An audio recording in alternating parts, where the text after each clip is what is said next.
سلام و آداب، امید ہے آپ سب خیریت سے ہوں گے۔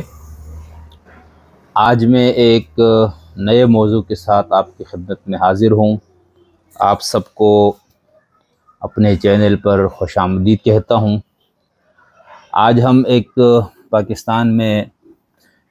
کی ایک بہت صاحب علم و فکر شخصیت، ہمہ جہت شخصیت اور متنازعہ شخصیت پہ گفتگو کریں گے۔ اس سے پہلے ہم نے سید ابو الاعلیٰ مودودی کے حوالے سے بھی کچھ معروضات پیش کی تھی۔ تو آج ہم جس شخصیت پہ بات کریں گے وہ ہے آغا سید جواد نقوی صاحب۔ آغا صاحب کے افکار، خیالات اور جس بے باکی کے ساتھ وہ اپنے رائے کا اظہار فرماتے ہیں اور جس طرح سے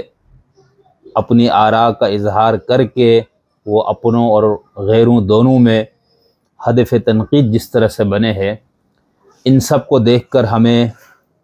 علامہ اقبال کا وہ شعر ان پہ صادق نظر آتا ہے، جس میں اقبال نے یہ کہا تھا، کہتا ہوں وہی بات سمجھتا ہوں جسے حق،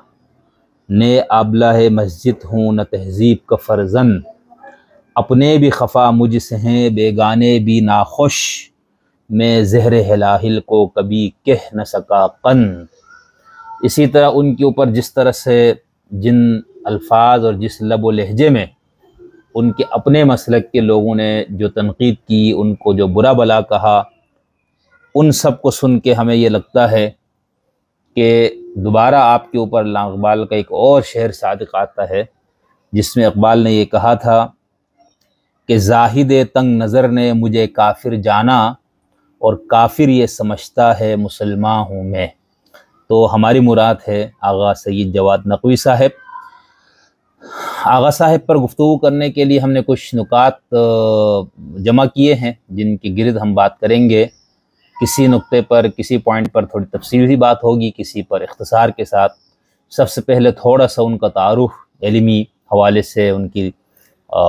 تحریکی حوالے سے، ادارتی حوالے سے جو ان کے کام ہے اس پہ تھوڑا سا ہم تھوڑی سی نظر ڈالیں گے۔ پھر ہم یہ دیکھیں گے کہ آپ کے اوپر کن پہلوؤں پر بات ہو سکتی ہے اور ہوتی ہے،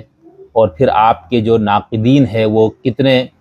لوگ ہیں یا کس قسم کے لوگ ہیں، کتنی قسمیں بنتی ہے آپ کے ناقدین کی۔ تو اس میں ہم جب آپ کے یعنی جن پہلوؤں پر بات ہو سکتی ہے، تو اس میں سب سے پہلے آپ کی مذہبی فکر پہ بات ہو سکتی ہے، اور اس میں شیعہ نقطۂ نظر سے بھی بات ہو سکتی ہے، اس پہ تنقید ہو سکتی ہے، سنی نقطۂ نظر سے تنقید ہو سکتی ہے۔ اسی طرح ان کے مذہبی فکر میں عقائد کے حوالے سے، فقہی آراء کے حوالے سے اور فلسفیانہ اور عرفانی آراء کے حوالے سے ان پہ بات ہو سکتی ہے۔ اسی طرح تاریخی حوالے سے، تاریخی فکر کے اوپر تنقید ہو سکتی ہے یا اس پہ بات ہو سکتی ہے، خاص طور پر تاریخ کے کچھ وہ واقعات جس کو شیعہ سنی میں متنازعہ واقعات ہے اور جس کے ساتھ بہت سے لوگوں کے جذبات اور احساسات جڑے ہوئے ہیں، تو اس پہ بات ہو سکتی ہے۔ اسی طرح پھر ہم تھوڑی سی بات یہ کریں گے آگے کہ اہل تشیع کے بنیادی اعتراضات آغا صاحب پر کیا ہیں، اور تیسرا جو نقطہ ہے یا تیسرا جو پہلو جس سے بات ہو سکتی ہے وہ ہے سیاسی فکر، یعنی آغا صاحب کی جو سیاسی فکر، سیاسی آراء ہے، اس کے اوپر گفتگو۔ اور اس کے لیے بات کرنے کے لیے سیکولر اور لبرلز نقطۂ نظر سے بات ہو سکتی ہے، جمہوریت پسند، آئین پرست، اینٹی اسٹیبلشمنٹ نقطۂ نظر سے بات ہو سکتی ہے۔ اسی طرح سید صاحب کے جو جمہوریت وغیرہ سے متعلق کچھ خیالات ہیں ان کے اوپر تنقید ہوتی ہے، ہو سکتی ہے۔ گزشتہ دنوں انہوں نے فوجی جمہوریت کے اوپر ایک بات کی، اس پہ بہت تنقید ہوئی اور ہو سکتی ہے۔ چوتھا جو پوائنٹ ہے جس کے اوپر ہم کہہ سکتے ہیں کہ آغا صاحب پر گفتگو ہوگی یا ہو سکتی ہے، وہ ہے کہ ان کے سیاسی اسلام کے حوالے سے گفتگو۔ اس پہ ہم تھوڑی سی ڈیٹیل سے بات کریں گے۔ اب جب ہم سیاسی اسلام کی بات کرتے ہیں تو اس کے اندر روایتی سنی فکر کو بنیاد بنا کر ان پہ تنقید، پھر سنی الاصل جو مفکرین ہیں یعنی جن کی بنیادیں سنیوں میں تھی، ان کی بنیاد پہ بات ہو سکتی ہے۔ ولایت فقیہ کے حوالے سے جو امام خمینی کا تصور ہے، جس کو ہم سیاسی تصور ولایت فقیہ کہتے ہیں، اس کے حوالے سے بات ہو سکتی ہے یا ہوتی ہے۔ سیاسی اسلام سے اختلاف رکھنے والے لوگوں میں سیکولر اور لبرلز لوگ ہیں، جو کہ شیعہ سنی دونوں میں ہے، روایتی شیعہ اصولی جو کہ ولایت فقیہ ہے، خمینی کے مخالف ہے، اس نقطہ نظر سے بات ہو سکتی ہے، اخباری جو کہ ولایت فقیہ کے تصور ہی کے خلاف ہے، ان کے حوالے سے یعنی وہ کس طرح سے آغا صاحب کو دیکھتے ہیں، اسی طرح ہم جن کو غالی اور نصیری کہتے ہیں وہ کس طرح سے آغا صاحب کو دیکھتے ہیں۔ ایک اور پوائنٹ جس پہ بات ہوگی وہ ہے فکر خمینی کے حقیقی علمبردار، یعنی اس وقت پاکستان میں خمینی صاحب کے نام لینے والے بے شمار لوگوں میں سے ہماری طالب علمانہ رائے یہ ہے کہ اس وقت خمینی کے فکر کے حقیقی علمبردار جو ہے وہ آغا جواد نقوی صاحب ہے، وہ کس طرح ہے اس پہ بات ہوگی، اور پھر اس کے بعد ولایت فقیہ سیاسی کو ماننے والے جو لوگ ہیں پاکستان میں، جو خامنائی امام خمینی کے گن گاتے ہیں، وہ جب آغا صاحب کے خلاف بات کرتے ہیں تو ان کی پریشانی کیا ہے، کیا ہو سکتی، اس سے بات ہوگی۔ اسی طرح ہم ایک اور پوائنٹ پہ بات کریں گے، وہ ہے کیا آیت اللہ العظمیٰ محمد حسین نجفی مرحوم جو گزشتہ دنوں وفات پا گئے، کیا انہوں نے خمینی صاحب کی تکفیر کی؟ یا آغا جواد صاحب نے اپنی گفتگو میں جو ان کی وفات کی بات انہوں نے کی تھی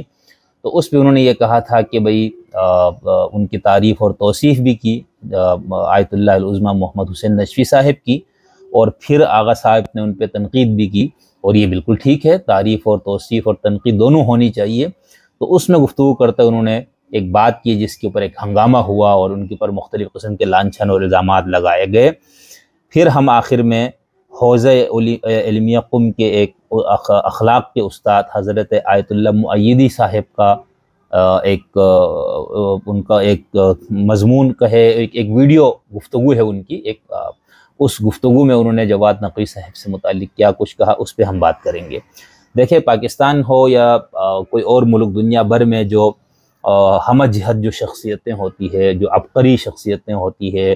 جو بہت جینیس لوگ ہوتے ہیں، جو اپنے میدان، اپنے فیلڈ اور اپنے موضوع اور اپنے دائرہ فکر کے اندر جو نئے خیالات کا اظہار کرتے ہیں اور ان خیالات کے اظہار میں وہ اپنوں اور بیگانوں کی مخالفت کی پرواہ نہیں کرتے اور پھر وہ نئی راہیں نکالتے ہیں، تو یہ لوگ بہت بہادر بھی ہوتے ہیں، قابل قدر بھی ہوتے ہیں۔ آپ ان کی بنیادی فکر سے اختلاف رکھیں، ان کے فکر کے ذیلی چیزوں سے اختلاف رکھیں، یہ آپ کا حق ہے، لیکن ایسے لوگوں کو جب تک آپ کے پاس کوئی ٹھوس اور واضح ثبوت نہ ہو، مختلف قسم کے الزامات لگانا، یہ ایک علمی میدان میں اس کی کوئی حیثیت نہیں ہے۔ تو اس قسم کے لوگ گزرے ہیں دنیا میں، آج بھی موجود ہے، آپ کے ہاں آج بھی کئی لوگ ہیں جن میں سے ایک ہمارے سید جواد نقوی صاحب ہیں۔ تو ایسے بڑے لوگ ہیں جن کے افکار، جب وہ اپنے افکار اور اپنے خیالات کا اظہار کرتے ہیں تحریر اور تقریر کی شکل میں،